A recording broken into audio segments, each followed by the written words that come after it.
따라서 천사들은 마치 공군이 지상군을 지원하듯 집단적으로나 개별적으로 도와준다.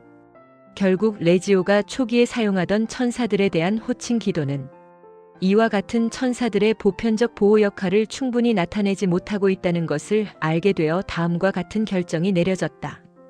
가 호칭 기도를 좀 더 나은 형태로 고친다. 나 레지오 군달라는 말을 천사와 연관시킨다. 주님께서도 레지오라는 말을 직접 사용하시어 이 말을 축복하셨고 몸소 천사들에게 적용하셨다. 즉 주님을 잡으러 온 무리로부터 위협을 받고 계실 때 주님께서는 내가 아버지께 청하기만 하면 당장에 12군단 레지오도 넘는 천사를 보내주실 수 있다는 것을 모르느냐? 마태 26:53라고 말씀하셨다. 다 호칭 기도에 성모님의 이름을 넣는다. 성모님은 천사들의 모후이시다. 성모님은 정령코 천상 군단의 총사령관이시므로 천사들의 모후라는 뜻 깊은 칭호로 인사드리는 것은 우리 레지오가 누리는 새로운 은총이 될 것이다. 모든 레지오 조직을 통하여 오랫동안 논의한 끝에 레지오는 1962년 8월 19일 다음과 같은 새로운 호칭 기도를 채택하였다. 성모님의 천상군단 모든 천사들이여 저희를 위하여 빌어주소서. 이 천상군단의 축일은 10월 2일이다. 필란젤리라고 부르는 단체가 있다. 이 단체는 천사에 관한 지식과 천사들에 대한 신심을 보급하는 사업을 하는데 본부는 영국 미들섹스 하로우 윌드시에 소재하고 있다. 성모님께 천사들의 모후라는 칭호를 드리는 것을 단지 명예를 드리는 것으로 생각해서는 안 된다. 성모님의 직분은 모든 피조물에 대하여 예외 없이 절대적인 지배권을 행사하시는 그리스도의 왕직에 참여하는 것이다. 성모님이 왕이신 그리스도와 어떤 방식으로 공동 지배권을 행사하시는지에 관하여 아직 완전한 신학적 설명이 나오지 못하고 있다. 그러나 성모님의 모후로서의 직분은 행동의 원리이며 그 행동의 효과는 볼 수 있는 세계와 볼 수 없는 세계에 두루 미치고 있음이 분명하다. 성모님은 착한 영혼들을 다스리고 악한 영혼들을 꼼짝 못하도록 만드신다.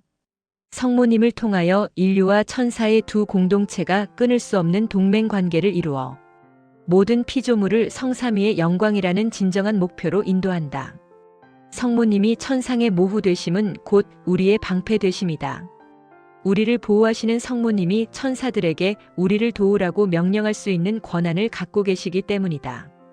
모후로서의 성모님의 직분은 아드님과 적극 협력하여 인류를 괴롭히는 사탄의 제국을 허물어뜨리고 멸망시키는 역할인 것이다.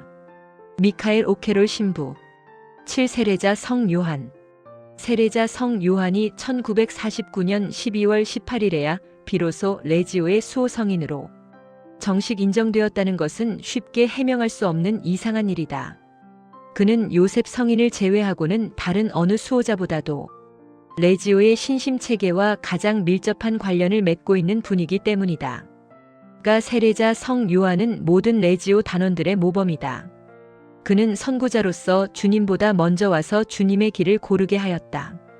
그는 자신의 사명을 다하려는 굳센 힘과 신심의 표본이었고 자신의 목표를 달성하기 위하여 목숨을 바칠 각오가 되어 있었으며 끝내 순교하였다.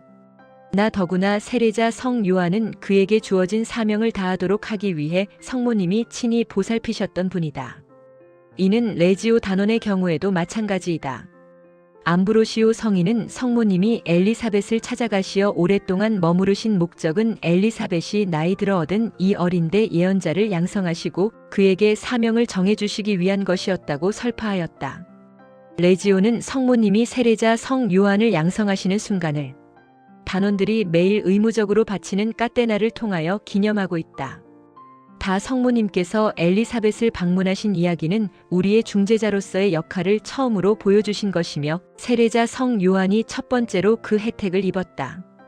그러므로 그는 처음부터 레지오 단원들의 수호 성인이었으며 레지오의 접촉 활동과 방문 활동을 비롯한 모든 레지오 활동의 특별한 수호자였음이 드러난다. 레지오가 펴는 모든 활동은 성모님의 중재자 역할을 협력해드리는 데 지나지 않는 것이다. 라 세례자 성 요한은 우리 주님께서 당신의 사명을 수행하시는데 반드시 필요한 사람들 중에 하나였다. 주님의 사명을 실현시키려는 조직체의 소속원은 그 조직 안에서 각자의 역할을 찾아야 한다. 선구자인 세례자 요한은 지금도 여전히 필요하다. 만일 이분이 예수님과 성모님을 우리에게 소개해주지 않았더라면 아마 두 분은 등장하시지 못했을지도 모른다. 레지오 단원들은 세례자 성 요한의 이러한 특별한 위치를 깨닫고 신뢰하며 이분이 자신의 사명을 이행할 수 있도록 도와야 한다. 만일 예수님께서 끊임없이 오실 분이라면 세례자 성 요한은 언제나 주님에 앞서 오는 분이다. 역사 속의 그리스도 강생은 지금도 그리스도 신비체 안에서 계속되고 있기 때문이다. 다니엘로 마 세례자 성 요한의 호칭이 들어가기에 적당한 자리는 마침 기도에서 수호천사 다음이 알맞다. 호칭 기도의 마침 기도문은 성모님을 통하여 불기둥처럼 나타나는 성령의 그늘으심 밑에 레지오가 전진하는 모습을 보여준다. 이와 같이 레지오가 전진하는 것은 천상의 군단과 이를 지휘하는 미카엘과 가브리엘 두 대천사가 뒷받침하고 있기 때문이다. 또한 전진하는 대열 앞에는 정찰원과 선구자로서의 사명을 받고 이를 늘 완수하는 세례자 성 요한이 앞장서고 그 뒤를 레지오의 두 장군인 베드로와 바오로 성인이 따르고 있다. 바 세례자 요한 성인에게는 두 축일이 있는데 탄생 축일은 6월 24일이고 순교 축일은 8월 29일이다. 나는 세례자 성 요한의 신비가 오늘날에도 이 세상에서 여전히 실현되고 있다고 믿는다. 예수 그리스도를 믿는 이라면 누구나 세례자 요한의 정신과 덕행을 자신의 영혼 안에 받아들여 주님 앞에 완전한 사람이 될 수 있도록 마음속에 거친 길을 바로잡고 매끄럽게 닦아야 할 것이다. 오늘날에 이르기까지 세례자 성 요한의 정신과 덕행은 여전히 주님의 오심을 앞질러 예비하는 것이다. 오리겐 팔성 베드로 사도들의 으뜸인 베드로 성인은 사도직 단체의 탁월한 수호자이다. 이분은 초대 교황이었고 역대 교황으로부터 현 교황에 이르기까지의 빛나는 계보를 대표한다. 우리는 베드로 성인에게 호칭 기도를 바침으로써 믿음의 중심이며 권위와 규율과 일치의 원천인 로마 교황에 대한 레지오의 충성을 표현한다. 레지오가 성 베드로를 호칭 기도에 넣기로 결정한 결의문 성 베드로와 성 바오로의 축일은 6월 29일이다. 잘 들어라. 너는 베드로이다. 내가 이 반석 위에 내 교회를 세울 터인즉 죽음의 힘도 감히 그것을 누르지 못할 것이다. 또 나는 너에게 하늘나라의 열쇠를 주겠다. 내가 무엇이든지 땅에서 매면 하늘에도 매어 있을 것이며 땅에서 풀면 하늘에도 풀려 있을 것이다. 마태 16, 18-19 구성 바오로 다른 사람들의 영혼을 구하려면 바다처럼 크고 넓은 영혼을 가져야 한다. 세상을 회도시키려면 세상보다 더 큰 영혼을 지녀야 한다. 하늘로부터 내려친 빛이 갑자기 그를 에워싼 날부터 바오로 성인은 바로 그런 분이 되었다. 빛이 그의 영혼을 꿰뚫고 들어가자 그의 마음속에 그리스도의 이름과 믿음으로 세상을 가득 채우려는 열망이 불타올랐다. 바오로 성인을 이방인의 사도라고 부르는데 이 호칭은 그의 업적을 말해준다. 사형 집행인의 칼날이 그의 굴하지 않는 영혼을 하느님께로 보내는 순간까지 그는 지칠 줄 모르고 활동하였으며 성인의 글은 그의 사명을 지속시키기 위해 살아남았고 또한 영원히 살아있을 것이다. 교회는 기도문에 성 베드로와 성 바오로를 함께 넣고 있는데 이는 참으로 잘한 일이며 또한 이 위대한 두 분의 사도가 모두 순교를 통하여 로마를 봉헌하였으므로 합당한 일이다. 교회는 이 두 성인의 축일을 같은 날 6월 29일 지낸다. 그들이 그리스도의 일꾼들입니까? 미친 사람의 말 같겠지만 사실 나는 그리스도의 일꾼으로서는 그들보다 낫습니다. 나는 그들보다 수고를 더 많이 했고 감옥에도 더 많이 갇혔고 매는 수도 없이 맞았고 죽을 뻔한 일도 여러 번 있습니다. 유다인들에게 40에서 하나를 감한 매를 5번이나 맞았고 몽둥이로 맞은 것이 3번, 돌에 맞아 죽을 뻔한 것이 1번, 파선을 당한 것이 3번이고 밤낮 하루를 꼬박 바다에서 표류한 일도 있습니다. 자주 여행을 하면서 강물의 위험, 강도의 위험, 동족의 위험, 이방인의 위험, 도시의 위험, 광야의 위험, 바다의 위험, 가짜 교우의 위험 등 온갖 위험을 다 겪었습니다. 그리고 노동과 고역에 시달렸고 수 없는 밤을 뜬 눈으로 세웠고 줄이고 목말랐으며 여러 번 굶고 추위에 떨며 헐벗은 일도 있었습니다. 이고린 11, 23-27 제25장 레지오의 그림. 1. 이 교본의 표지에 레지오의 그림이 들어있다. 더블린의 한 유능한 젊은 화가가 레지오를 위해 그린 이 작품은 축소된 사본에도 뚜렷이 드러나듯이 매우 아름답고 영감이 넘쳐 흐른다. 이 그림에는 레지오 신심의 개요가 놀랄 만큼 완벽하게 나타나 있다. 3. 이 그림에는 레지오의 기도문이 한눈에 드러나 있다. 시작 기도는 성령께 대한 호칭 기도와 본 기도, 그리고 묵주 기도로 구성되어 있는데, 이는 빛과 사랑의 불로 성모 마리아를 그득 채우시는 성령을 상징하는 비둘기로 표현되어 있다. 레지오는 이 시작 기도로서 모든 시대 가운데 정점을 이루는 순간, 즉 동정녀 마리아가 사람이 되시어 이 세상에 오시는 하느님을 받아들임으로써 하느님의 어머니가 되시고 은총의 어머니가 되신 그 순간을 찬미한다. 성모님의 자녀들인 레지오 단원들은 묵주기도를 통하여 자신을 성모님과 결합시키며 묵주기도를 바치는 군단 하나만 있으면 세상을 정복할 수 있다 하신 교황 비오 9세의 말씀을 마음에 새긴다. 또한 이 그림에는 성령 강림이 암시되어 있는데, 교회의 견진성사라고 부를 수 있는 이 성령 강림의 은총이 성모 마리아를 통해서 우리에게 전달됨을 드러내고 있다. 성령께서는 당신의 교회를 사도직 열정으로 가득 채워 땅의 모습을 새롭게 하시고 볼 수 있는 징표로서 온 세상에 선포하셨으며, 새로 태어난 교회가 구세주의 영신적 은총을 풍부히 받게 된 것은 오직 성모님의 강력한 전구 때문 비오 12세 그리스도의 신비체이었다. 성모님의 전구가 없었더라면 성령의 불꽃은 사람들의 마음속에 타오르지 못했을 것이다. 사까떼나는 그 이름에 걸맞게 이 그림의 사방 둘레에 고리로 그려져 있다.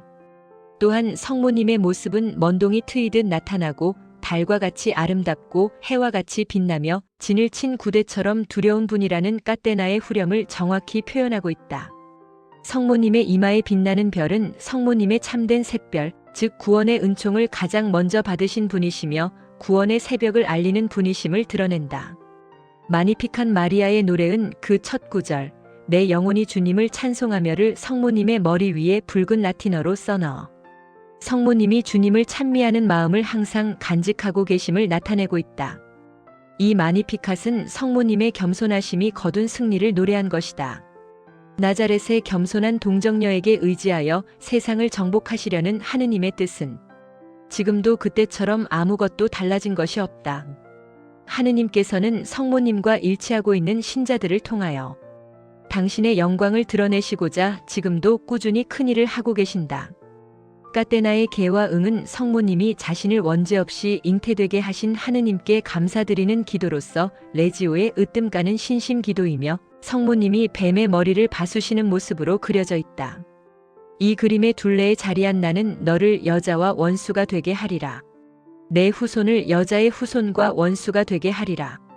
너는 그 발꿈치를 물려고 하다가 도리어 여자의 후손에게 머리를 밟히리라. 창세 3:15라는 말씀도 같은 내용이다. 한마디로 이 그림은 성모님과 뱀 사이, 성모님의 자녀들과 뱀의 후예들, 즉 레지오와 악의 세력 사이에 벌어지는 끊임없는 싸움에서 악의 무리가 멸망하여 흩어짐을 나타내고 있다. 까떼나는 모든 은총의 중재자 하느님의 어머니이시며 인류의 어머니이신 성모님의 기도이다. 이 그림의 맨 위 부분에는 모든 은혜를 베푸시는 성령께서 자리하고 계시고, 아래 부분에는 온 세상의 모든 이들, 즉 선한 사람들과 악한 사람들로 에워싸인 지구가 있다. 그리고 그 한가운데는 은총이 가득하신 성모님이 사랑으로 불타올라 우리를 위해 모든 은총을 중재하고 베풀어주는 모습으로 서 계신다. 그러나 성모님은 사도 성 요한이 그랬던 것처럼 예수 성심 안에 성모님을 어머니로 모시는 가장 충실한 자녀들에게 우선적으로 풍부한 은혜를 베풀어 주신다. 그림의 아래쪽 가장자리에는 어머니, 이 사람이 어머니의 아들입니다. 이분이 내 어머니시다. 요한 19, 26-27 하신 예수님의 말씀이 새겨져 있다.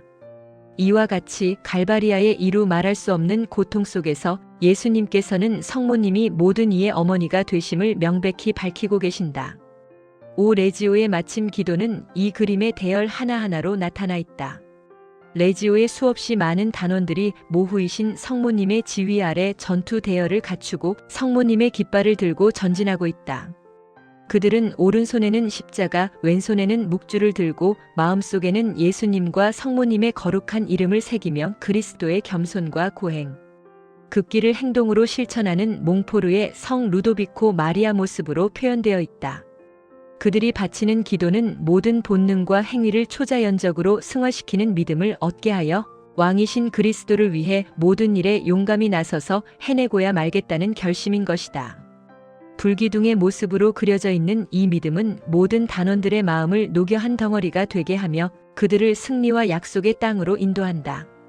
또한 이 불기둥은 그림의 왼쪽 밑 가장자리에 꼭 이루어지리라 믿으셨으니 정녕 복되십니다. 루가 1:45라는 성서의 말씀이 드러내듯이 온 세상을 믿음으로 구원하신 성모님 자신이다. 성모님은 당신을 복되다고 일컫는 사람들을 바른 길로 이끄시어 우리 주 하느님의 영광의 빛이 그들 위에 비출 때까지 어두움을 헤치고 나가신다.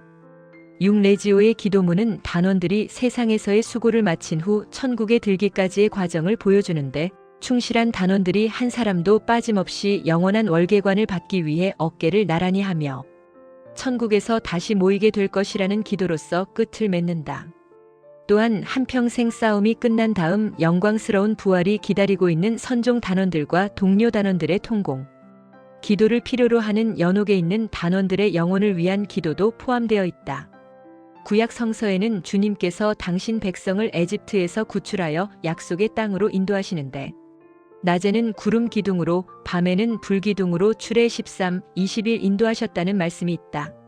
때로는 구름으로 때로는 불로 변하는 이 신비로운 기둥이야말로 성모님을 상징하는 것이며 성모님이 우리를 위하여 수행하시는 여러 가지 임무를 나타내는 것이었다.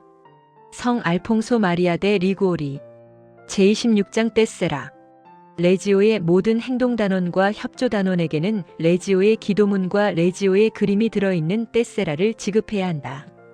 떼세라는 라틴어로서 친한 사람들 사이에서 그들 자신이나 그들의 후손들이 언제든지 서로 알아보게 하기 위해 나누어 지녔던 신표 또는 비표를 일컫는 말이었다.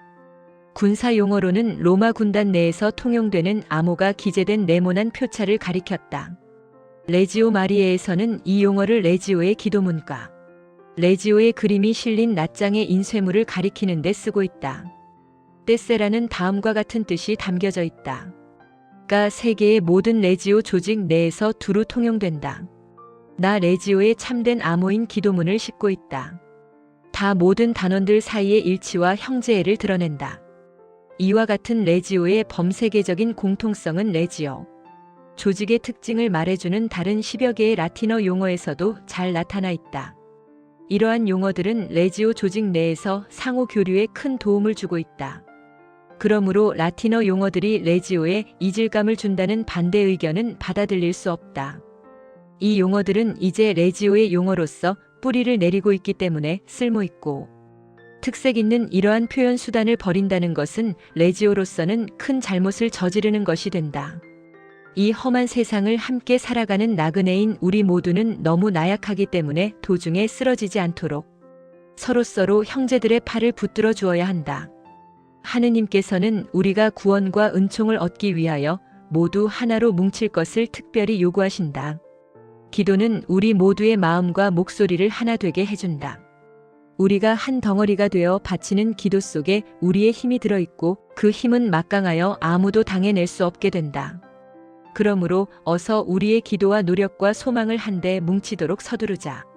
이 모두는 각기 스스로의 힘을 지니고 있긴 하지만 서로 뭉치어 하나 될 때 누구도 당해낼 수 없는 더욱 강력한 힘이 될 것이다.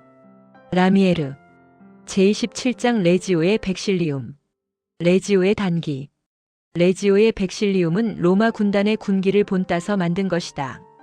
이 군기의 맨 위쪽에 놓여있는 독수리는 성령의 상징인 비둘기로 바꾸었다. 비둘기 밑에는 레지오 마리에라는 우리 단체의 이름이 적힌 표장이 있다.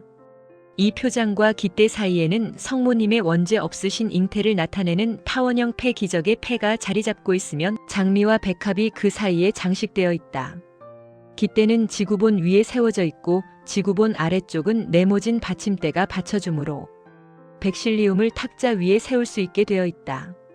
단기의 전체 구도는 성령께서 성모, 마리아와 그 자녀들을 통하여 활동하심으로써 온 세상을 차지하시는 모습을 드러내고 있다.